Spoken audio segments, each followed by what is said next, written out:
नमस्ते दोस्तों, स्वागत है आप सबका स्पेशल ब्लॉग में। मैं आपको दोस्त पूजा स्वागत करते हैं आप सभी के मेरे चैनल पर। तो दोस्तों कैसे आप सब, उम्मीद करते हैं सभी अच्छे होंगे और मैं ठीक हूँ। बच्चों की तबीयत ज़्यादा ख़राब होने की वजह से आज गई थी डॉक्टर के पास में। अभी आपने देखा इस झोले में से निकला है दवाई और मैं साथ में लेके आई थी मछली, तो मछली को उधर निकल के रख दिया और दवाई को है ना थैली में डालकर कहीं और रख दिया। सबसे पहले मैं यहाँ पे निकाल रही हूँ एप्पल। तो देखिए एप्पल में है ना थोड़ा सा ख़राब सा निकला है, उसको निकाल दिया तो एप्पल भी थोड़ा कम ही निकल गया। मुझे लगा था दोनों एप्पल सही है, लेकिन अंदर से ख़राब निकल गया है। क्योंकि अभी अभी बच्चे आए तो बच्चे बहुत ज़्यादा भूखे हैं, सुबह उनका ठीक तरह से खाना नहीं हो पाया था। क्योंकि कहीं अगर अपन जाते तो जल्दीबाजी में खाते हैं और बच्चे जल्दी मतलब खा नहीं पाते, तो इसलिए वो आधे भूखे रह जाते हैं।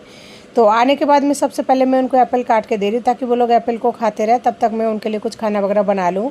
और मेरे पास सारे बर्तनें सुबह निकली हुई थी, तो देखिए होल्डर रखी हुई है। इनमें आधे बर्तन रात का है और आधे बर्तन सुबह तवा वगैरह कढ़ाई वगैरह जो है इस तरह से हो भी गया है। क्योंकि सुबह 2 रोटी बनाई थी और दोनों बच्चों को खिला के चली गई थी, मैं तो चाय तक नहीं बनाई थी। ये कल शाम तक का बर्तन है, शाम को दूध वगैरह लिया था, वो भी केतली उठली सब ऐसे रखी हुई है। तो मैं यहाँ पे लेके आई हूँ 1 किलो मछली। सारा तो बनाऊंगी नहीं, इनमें से जितना बनेगा ठीक है, यानी थोड़ा बहुत निकाल लूँगी और बाकी का जो है रख दूँगी डीप फ्रीज में स्टोर करके। तो मैं यहाँ पे मछलियों को नल के नीचे इस तरह से धोकर सारे रख रही हूँ। धोके रखने से ना मछलियाँ सही रहती है, क्योंकि अगर धोके रखेंगे तो अलग अलग करके रखूँगी, एक तो इनमें से जो भी मछली के गंदगी वगैरह होता है वो क्लीन हो जाएगा, और दूसरा ये है जिनको मतलब नहीं बनाना है उनको अलग से रख दूंगी, जो मान लीजिए 15-20 दिन बाद में बनाऊंगी। और जिनका सब्जी बनाने वाली हूँ उनका तो मैंने निकाल लिया यहाँ पे परात में, इनका बनाने वाली हूँ सब्जी और ढक दिया। क्योंकि एक तो गर्मियों में मक्खी ऑलरेडी ज़्यादा आ ही जाता है और मछलियों के चक्कर में बहुत ज़्यादा आता है, क्योंकि इनका घ्राण उनको आ जाती है। और 2 पीस यहाँ पर अलग से रख रही हूँ क्योंकि उससे थोड़ा जल्दी बना लूँगी इसलिए, और बाकी जो है थैला में बंदी उसको थोड़ा लेट बनाऊँगी इसलिए। तो इस तरह से मछली को धोने के बाद में ना अलग अलग कर लेती हूँ। और जिस गमले में मछली धोई थी उसमें देखिए पानी वगैरह है और उसमें एप्पल का जो भी कटा हुआ टुकड़ा था उसे डाल दिया। थोड़े दिनों पहले मैंने जो एक सहजने का वो लगाया था पौधा, तो उसमें डाल देती हूँ, उससे है ना उसमें ग्रोथ अच्छा हो जाएगा। और सब्जी का जो टुकड़ा बच जाता है ना, जो भी हो पालक वगैरह या कुछ भी टमाटर वगैरह का हिस्सा, उसमें डालने से वो एक तरह की सड़ जाएंगे, फिर गल जाएंगे और खाद टाइप का बन जाएंगे। तो फाइनली मैं उसे डाल के आ गई हूँ और अब जो है उसी गमले को माँच कर ले लिया दोबारा से। अब मैं इसमें करने वाली हूँ खाना बनाने की तैयारी, क्योंकि मेरे पास बर्तन नहीं है, होल्ड पड़ी हुई है। तो इस तरह से माँजते रहना है, काम करते रहना है, क्योंकि बच्चे भूखे हैं। सबसे पहले मुझे है ना उनको खाना देना है, क्योंकि वो मेरा ही इंतज़ार करता है और तो कोई है नहीं देने वाला। मेरे पास यहाँ पे रखी हुई थी पहले का ऑयल, तो मैं वही डाल रही हूँ और उसी ऑयल से जो है आज सब्जी बनाने वाली हूँ। इससे ऑयल भी ख़त्म हो जाएगा और वैसे भी मेरा तेल है ना ख़त्म हो चुकी है, मुझे तेल लाने की ज़रूरत है। और सरसों का तेल भी ख़त्म है। देखिए बाबू आ चुके हैं यहाँ पे, तो मैंने उनको थोड़ा बहुत कुछ और दे दिया क्योंकि उनका एप्पल ख़त्म हो चुका था। और इधर मैं कढ़ाई चढ़ा दी हूँ, तेल वगैरह डाल दिए है। इसमें मैं मछली को धो तो लिया है पहले ही, लेकिन मीठा पानी से एक बार धोना ज़रूरी होता है। तो जी झील मछलियों को फ्राई करना है, उसमें मैंने डाल दिया था नमक और हल्दी पाउडर और अच्छे से मिक्स कर दिया और यहाँ पे तेल में डाल दिया है। लेकिन आज है ना तेल बहुत ज़्यादा गर्म हो चुका था, तो मुझे ना खुद को डर लग रहा था। और ये जो मछली है ना सिंगल कांटे वाली है, तो ये है ना अपने आप ही बहुत ज़्यादा फूटता है, यानी बहुत ज़्यादा फूटता है, तेल छिटक के आता है। और मछलियों में ऐसा नहीं होता, और ये जो है ना बिल्कुल ही दूर दूर तक छिटक रहा था तेल। लेकिन ये मछली है ना मैं थोड़े दिनों से लाने लगी हूँ, पहले नहीं लाती थी, पहले मैं रोहू मछली लेके आती थी। ये इसलिए लेके आई हूँ क्योंकि इसमें ना थोड़ा बहुत कांटा कम होता है। यानी जो सिंगल मछली होता है ना उसमें बस एक ही कांटा होता है, उसके बाद में कोई कांटा ही नहीं होता। पहले मैंने कभी नहीं खाया, ये थोड़े दिनों से खाने लगी हूँ ना, तो अच्छा लग रहा है, तो ये लेके आई हूँ। साथ में मैं यहाँ पर लेके आई हूँ बैंगन और मछली से बनाऊंगी सब्जी, यानी सिंगल कांटे वाला जो मछली है उसका और बैंगन का सब्जी बनाने वाली हूँ। और साथ में यहाँ पे हरा प्याज लेके आई हूँ। हरा प्याज बच्चों के लिए सब्जी बनाऊंगी, खास करके छोटू के लिए, छोटू को बहुत ज़्यादा पसंद है। तो छोटू हरा प्याज खाना पसंद करता है, इसलिए उसके लिए हरे प्याज की सब्जी बनाऊंगी। तो दोस्तों यहाँ पे बैंगन काट कर रखने के लिए मेरे पास बर्तन नहीं हो पा रहा था, तो मैं यहाँ पे पट्टी पे रख रही हूँ। वैसे भी पट्टी क्लीन कर ली है मैंने। खाना में जब भी बनाती हूँ उस टाइम तो खास करके क्लीन करती हूँ 2-3 बार, उसके बाद में काम करती हूँ। क्योंकि इसी जगह पे मैं रोटी भी बनाती हूँ ना, इसलिए इस जगह को थोड़ा सा क्लीन करना पड़ता है। और अभी क्या है गमला बंद हो रहा है, सारे बर्तन भी होल्ड पड़ी हुई है, तो अगर बर्तन मांजने लगूँगी तो बहुत टाइम हो जाएगा। और भूखे बच्चे हैं ना, तो फिर अगर रोने लग जाएंगे छोटू तो वो चुप नहीं होगा। और बिस्किट तो रखी हुई है 1-2, लेकिन उस बिस्किट को मैं दे नहीं सकती, क्योंकि अगर बच्चा भूख के टाइम पर बिस्किट खा लेंगे ना तो फिर खाना नहीं पसंद करेंगे, रोटी या फिर कुछ भी बनाओ उनके खाने के लिए। ख़ास करके इस वजह से है ना मैं उनको बिस्किट वगैरह नहीं दे रही हूँ, भूखे ही बैठा हुआ है। यानी थोड़ा सा एप्पल दिया है अभी अभी, और इसके साथ ही मेरे मछली को डले हुए 4 मिनट 5 मिनट हो चुका था। तो मैंने उसे एक बार है ना पलट दिया, तो मछली बहुत ही अच्छे से फ्राई हो चुका था। कढ़ाई अगर अच्छे से गर्म हो जाता है ना तो बहुत ही अच्छी तरह मछली भी फ्राई हो जाता है। लेकिन कई बार है ना कढ़ाई अगर अच्छी तरह गर्म नहीं होता है और मान लिया मछली डाल दूँ तो फिर वो बहुत ही बेकार हो जाता है, अच्छे से पलटने में नहीं आता है, ख़राब सा हो जाता है। तो दोस्तों इधर मैंने बैंगन काट कर बिल्कुल कंप्लीट कर लिया था। तो अब मैं यहाँ पे हरे प्याज के पत्तों को तोड़ रही हूँ, और उधर मेरा हरा प्याज तोड़ा कंप्लीट हो गया था। यहाँ पे देखिए मछली मेरा पूरी तरह से सब कुछ फ्राई हो चुका है। बस ये लास्ट टर्न में मछली का जो छड़ था वो फ्राई कर लिया है। अब पूरी तरह से मेरा मछली फ्राई हो चुकी है।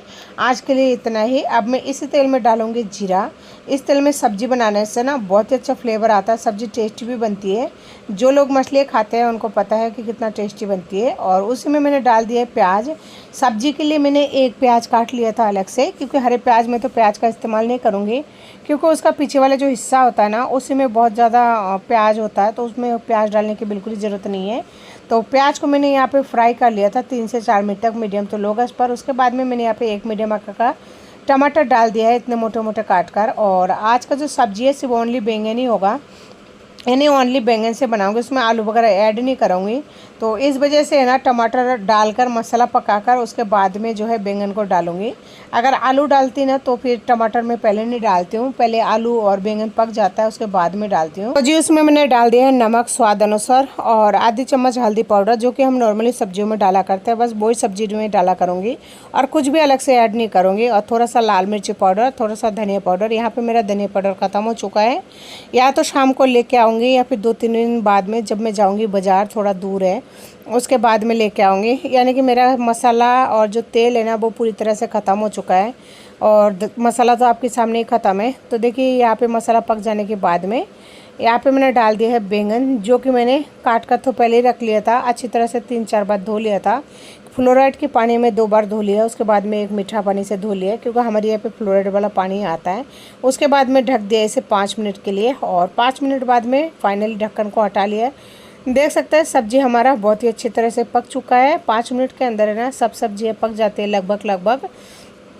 तो जी इसी तरह की सब्जी अगर बनाए ना मछली के साथ में तो बहुत ही बढ़िया और बहुत ही टेस्टी बनती है। तो सब्जी के टेस्ट और फ्लेवर को बढ़ाने के लिए मैंने यहाँ पे डाला है 1 चम्मच गरम मसाला पाउडर, और मैंने ये गरम मसाला पाउडर घर पर बनाकर तैयार किया है। इसका खुशबू और टेस्ट है ना बहुत अच्छा आता है। तो दोस्तों सब्जी के साथ में गरम मसाला को अच्छे से मिक्स कर दिया है, और ग्रेवी के लिए मैं यहाँ पर डाल रही हूँ पानी आवश्यकता अनुसार, थोड़ा सा ज़्यादा डाल रही हूँ क्योंकि अभी इसमें मछली भी डालूंगी। कढ़ाई मेरा छोटा है, और देख सकते हैं चावल के साथ में खाने में है ना थोड़ा सा ग्रेवी वाला सब्जी तो होना चाहिए। कढ़ाई को कर दिए थोड़ा सा सीधा, ताकि है ना ग्रेवी ना डूले, क्योंकि इतने देर थोड़ा सा टेढ़ा था। और फाइनली जो है कढ़ाई मेरा सीधा हो चुका है। अब थोड़ा सा पानी और डाल रही हूँ, क्योंकि जब सब्जी एकदम से परफेक्ट तरह से पकेगा ना तो ये इतना पानी नहीं रहेगा, सब्जी में पानी भी सूख जाएगा। आज थोड़ा जल्दीबाजी में हूँ, इसलिए थोड़ा मछली भी हाथों हाथ डाल दिया है। गैस को मैंने फुल कर रखा है ताकि ग्रेवी में जल्दी से बॉयल आ जाए। और मछली डालने के बाद में मछली को थोड़ा सा डुबो दे रही हूँ, ताकि ये थोड़ा सा सॉफ्ट हो जाए ग्रेवी के वजह से। नहीं तो ये ऊपर ही ऊपर डाली है ना, अगर नीचे डाल दूंगी तो फिर वो पूरी तरह से जो है कांटा वगैरह निकल जाता है, जो बिल्कुल ही अच्छा नहीं लगता। तो अब गैस को फुल करके रख दिया ताकि ग्रेवी में जल्दी से बॉयल आ जाए। जी आप देख सकते हैं हमारी जो ग्रेवी है उसमें बॉयल आ चुकी है अच्छी तरह से। तो मछली को एक बार मैं फिर से पलट दे रही हूँ, ताकि ये अच्छे से दूसरी तरफ से भी सॉफ्ट हो जाए। और मेरा सब्जी जो है बनकर बिल्कुल रेडी हो चुके हैं। तो दोस्तों सब्जी को मैंने कर दिया गैस को ऑफ, और मेरे पास सब्जी को रखने तक के लिए कोई एक बर्तन नहीं था। तो मैं ढूंढ रही हूँ यहाँ पे कोई भी भगोना वगैरह, तो मुझे यहाँ पे मिला नहीं था। तो फाइनली मुझे याद आया कि इन फ्रिज के अंदर सारे भगोना वगैरह जो भी है सारे रखी हुई है, किसी में दूध है तो किसी में कोई सब्जी वगैरह। तो देखिए इसमें थोड़ा सा सब्जी बचा हुआ था, और बर्तन कितना बड़ा है। तो सब्जी को मैंने निकाल कर प्याली के अंदर उस तरफ रख दिया, और इसी बर्तन को माँजकर यानी भगोना का माँजकर मैं इसमें रखने वाली हूँ सब्जी, क्योंकि सब्जी ज़्यादा है और इतना सब्जी एक टाइम का नहीं है, इसमें 2-3 टाइम का सब्जी है। 2 टाइम खाने के बाद में जितना बच जाएगा उसमें फिर आपको पता है कि फ्रिज में रख दिया जाता है। तो इसलिए 2 टाइम से ज़्यादा की सब्जी है, इसलिए इसमें रखूँगी ना तो सही रहेगा। तो सबसे पहले मैं सब्जी को इस तरह चमचे के साथ से रख रही थी, लेकिन इसमें बहुत ज़्यादा टपक के पूरे में गिर रहा था, इसलिए फिर मैंने कढ़ाई में पास में ले लिया गमले की, और हाथों हाथ जो है इस तरह से डाल रही हूँ। इधर बच्चे आ चुके हैं किचन में, दोनों बच्चे, उनको भूख लग चुके हैं दोबारा से। तो दोस्तों देखिए सारे सब्जियों को मैंने खाली कर दिया, और हाथों हाथ कढ़ाई को जो है मांजने के लिए रख दिया, क्योंकि इसी में मैं बनाने वाली हूँ हरे प्याज की भुजिया। और इधर मैंने साग को है ना काटने के बाद में 4 से 5 बार धोई थी, क्योंकि इसमें मिट्टी बहुत ज़्यादा हो रहा था। और उसके बाद में बारीकी से काट लिया है। और इधर कढ़ाई को मैं मांज रही हूँ, क्योंकि कढ़ाई एक भी बाहर नहीं है। जो कढ़ाई है वो नॉन स्टिक वाला है, तो नॉन स्टिक वाले में मैं बच्चों का खाना बिल्कुल नहीं बनाना पसंद करती हूँ।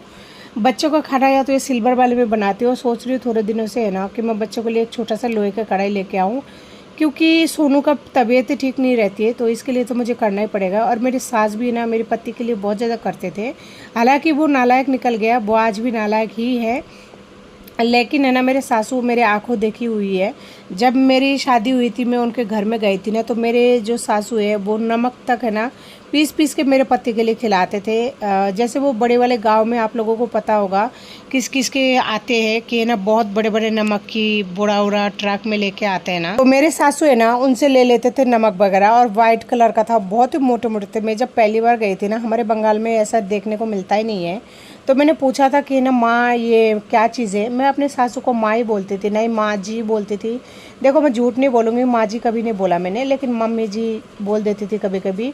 और मैं माँ ही बोलती थी, क्योंकि मेरे पति सब माँ ही बोलते थे, तो मैं भी माँ ही बोलती थी। और मैं जिस टाइम शादी हुई थी ना, उस टाइम मुझे इतना सब कुछ पता नहीं था। कुछ चीज़ें ऐसे हैं जो मेरे सासू ने मुझे सिखाई है, कुछ चीज़ें ऐसी है जो मेरे नंदों ने मुझे सिखाई है, और कुछ चीज़ें ऐसे हैं जहाँ मेरी जिठानियों ने मुझे सिखा दिया है। मेरी सासू माँ क्या करती थी, उस नमक को ले लेती थी 10-12 किलो, और उसके बाद में उसे ना फोड़ती थी। उनके पास में बहुत बड़ा एक क्या बोलते हैं मुझे वो पूरी तरह से याद तो नहीं है, बहुत बड़ा एक उखली की तरह था वो। जब मेरे ससुर जी जिंदा थे ना, तो वो बोलते हैं कि उसी टाइम का बनाया हुआ है।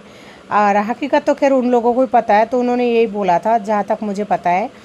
तो मैं बोलती थी ऐसे, फिर तोड़ के क्या करते थे, तो मेरी मम्मी सारे रात बैठ के है ना, यानी कि जो मेरी सासू माँ है उसको हमामदस्ता में इस तरह कूटती थी। बहुत बड़ा था वो हमामदस्ता, यानी 20-25 किलो वो इतना चीज़ें आ जाए, तो उसमें कूट कूट के छलनी से ना छान कर उसको पाउडर बना लेती थी, यानी नमक बना लेती थी।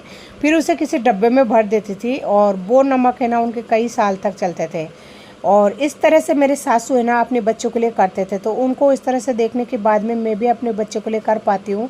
और मैं जो बच्चों के लिए इतना खाना वगैरह अलग से बनाती हूँ ना, उनको देखने के बाद ही मुझे हिम्मत आई है। और मेरी माँ बच्चों की खाना वगैरह बनाने में, देखो हकीकत बात बताओ, इतना ज़्यादा इंटरेस्ट नहीं रखते हैं। मेरी मम्मी का ये कहना है कि हमारे बच्चे पहले है ना, हम खाना जो खाते थे वही खिलाते थे, जैसे बनता है वैसे खिलाते, और पहले के लोग भी ऐसे ही करते थे। और मेरी मम्मी भी पहले का ही है, तो वो लोग ऐसे ही करते हैं। और आज का जो है, मेरी बहन की मैं बात करूँ तो उनकी जो बेटी है, यानी जो बच्चे वगैरह है, तो वो भी खाना उनके लिए अलग से बनाती है और हाथों से खिलाती है, बहुत कोशिश करके खिलाती है परेशान होके। तो मेरी बहन को भी मैं देखी हुई हूँ, और वो करती है बच्चे के लिए बहुत कुछ करती है, चाहे मेरे लिए कुछ भी ना करे, मेरे से बात ना करे, मेरे से कैसे भी रिश्ता हो, लेकिन वो अपने बच्चे के लिए बहुत कुछ करती है, बच्चों को खुश रखने को कोशिश करती है। और दोनों पति पत्नी चाहे कैसे भी हो, बच्चे के मामले में ठीक है, फैमिली के मामले में ठीक है, कोई दिक्कत नहीं, मैं खुश हूँ अगर वो लोग खुश है। तो अगर अपने परिवार में कोई इंसान खुश है मेरे बगैर, तो अच्छी बात है, मुझे किसी से कोई शिकायत नहीं है। तो दोस्तों मेरे सासू इस तरह से है ना मिर्ची भी पीसती थी, और गेहूं को भी है ना, जैसे बाल्टी में उनको राशन में गेहूं मिलता था, तो उस गेहूं को राशन में मिलने के बाद में घर आते थे, फिर बाल्टी में धो के और उसके बाद में सुखा के फिर जाके पीसते थे। मैंने पूछा मम्मी इतना मेहनत क्यों करती हो, उसको डायरेक्ट ही पीस दो। कहता है नहीं, किशोर नहीं खाएगा, तेरा पति नहीं खाएगा, खाना ही नहीं खाएगा। तो ऐसे ऐसे मम्मी बोला करती थी। तो उस इंसान के लिए आंखों के सामने मेरी सासू माँ ने बहुत किए। हाँ, नमक हो गया, गेहूं का आटा हो गया, कोई भी लाल मिर्ची धनिया कुछ भी हो, मेरी मम्मी बहुत धोकर सुखाकर बहुत अच्छी तरीके से बारीकी से उन चीज़ों को करा करती थी, क्योंकि उनके बच्चों को जो चीज़ पसंद नहीं था वो कभी भी नहीं करते थे उस काम को। खास करके मेरे पति को जो चीज़ पसंद नहीं था, क्योंकि वो 8-10 बहने भाई में से ना सबसे छोटे छोटे थे, तो वो थोड़ा सा कमज़ोर भी थे बचपन में। मैंने उनको फ़ोटो वगैरह भी देखा है, मेरे सासू ने दिखाया, तो उन्होंने बोला इस वजह से मुझे करना पड़ता है। और फिर जब मेरी दादी सास जिंदा थी ना, उस टाइम तो खैर मेरी शादी नहीं हुई थी, तो बोलते हैं कि किशोर को बहुत ज़्यादा प्यार करते थे, और ये सबका लाडला था, छोटा ही छोटा था मेरी गोदी का, इसलिए मैं उससे बहुत ज़्यादा प्यार करती हूँ। और हकीकत में वो बहुत ज़्यादा प्यार करते थे। और आज भी अगर मैं अपने पति के टच में, यानी मेरे दिल में अगर थोड़ा सा भी फीलिंग है ना, तो ये इसकी वजह से है क्योंकि मैंने उनके माँ को स्ट्रगल करते हुए देखा है, क्योंकि वो विधवा थी जिस टाइम में गई थी। मुझे माफ़ करे भगवान, क्योंकि मुझे इस तरह से नहीं बोलना चाहिए था। कि है ना वो विधवा थी, क्योंकि वो तो उनका नसीब में था, जिनका जो होता है सभी को होना है एक दिन, लेकिन बस वो क्या बोल नहीं पाती हूँ, क्या बोल के बयां करते हैं, इस वजह से। तो मम्मी जी से मैं माफ़ी मांगना चाहूँगी, मेरा ऐसा कुछ कहने का उनको इरादा नहीं है। आज मेरी खुद की माँ भी विधवा है, क्योंकि मेरे पिताजी भी है ना पिछले साल ख़त्म हो गए थे। तो दोस्तों वो भी है ना मेरे सामने ये सब चीज़ें करी है, जबकि उनका बेटे बड़े बड़े थे ना, तब भी वो अपना सब कुछ काम और सब कुछ है ना अपने हाथों से करते थे। खास करके बच्चों के लिए वो बहुत ज़्यादा परेशान रहते थे, जबकि बच्चे है ना 30-30 साल के थे, इतने बड़े हो गए थे तभी वो करते थे। तो एक माँ पता नहीं किस उम्र तक, यानी कि मरते दम तक अपने बच्चों के लिए करते रहती है, और उसके बाद भी है ना बच्चे उनके लिए कुछ भी नहीं करते। खास करके 30 साल के बच्चे भी अगर घूमते रहते हैं ना, तो माँ को तो बुरा नहीं लगता, लेकिन देखने वाले को बुरा लगता है। तो दोस्तों देखिए, बातों बातों में यहाँ पे मेरा सब्जी बन चुका था। सब्जी को मैंने थाली में थोड़ा सा ज़्यादा निकाल कर ठंडा होने के लिए रख दिया, क्योंकि गरम है तो एक साथ अगर ठंडा हो जाएगा तो दोनों भाई एक साथ खा लेगा। और मैंने यहाँ पे 3 ही रोटी बनाई थी, 4 बनी है, तो देखिए 4 रोटी बनी है, 1 रोटी बच जाएगा। और रोटी तो मैं कभी फेंकती भी नहीं हूँ, तो जो भी रोटी बचेगा उसको मैं ही खाऊंगी दोस्तों। और दोस्तों एक बात और कहनी थी, आजकल है ना मेरे काइंड मास्टर में पता नहीं क्या प्रॉब्लम हो रही है। मैं उसे सॉल्व नहीं कर पा रही हूँ। बहुत कोशिश की, 2 दिन तक मैं ना रात को भी जगी इसको सॉल्व करने के लिए, लेकिन नहीं हो पाया, जबकि डाटा ही ख़त्म हो गया था मेरा, लेकिन प्रॉब्लम सॉल्व नहीं हुआ था। पता नहीं क्या दिक्कत हो रही है उसमें काम करने में, कभी प्रोसेस होता है, कभी मतलब अपलोड नहीं हो पाता है, इस वजह से वीडियो पता नहीं कभी किस टाइम डले जा रहा है। इस वाले चैनल में नहीं, लेकिन दूसरे वाले चैनल में यही प्रॉब्लम हो रही है। काइंड मास्टर में जब भी मतलब डालती हूँ वीडियो, तो वो अपलोड करने में बहुत ज़्यादा तकलीफ हो रही है। अब पता नहीं वो कब तक सॉल्व होगा, तब जाके मेरे आगे जो है सही होगा। तो दोस्तों सुबह गई थी, देखिए आते आते दोपहर हो गया, 2 बज गया था, और अब जाके खाना फाइनली बन चुका है, यानी बच्चों के खाने का जुगाड़ हो चुका है। और मेरे लिए देखिए 1 रोटी बचेगा, वो ही खाऊंगी। तो यहाँ पे मैं रोटी तोड़ के दे रही हूँ, सबसे पहले छोटू को, उसके बाद में दूंगी सोनू को। तो दोस्तों आज की वीडियो को इसके साथ एंड करती हूँ। नमस्ते, जय हिंद।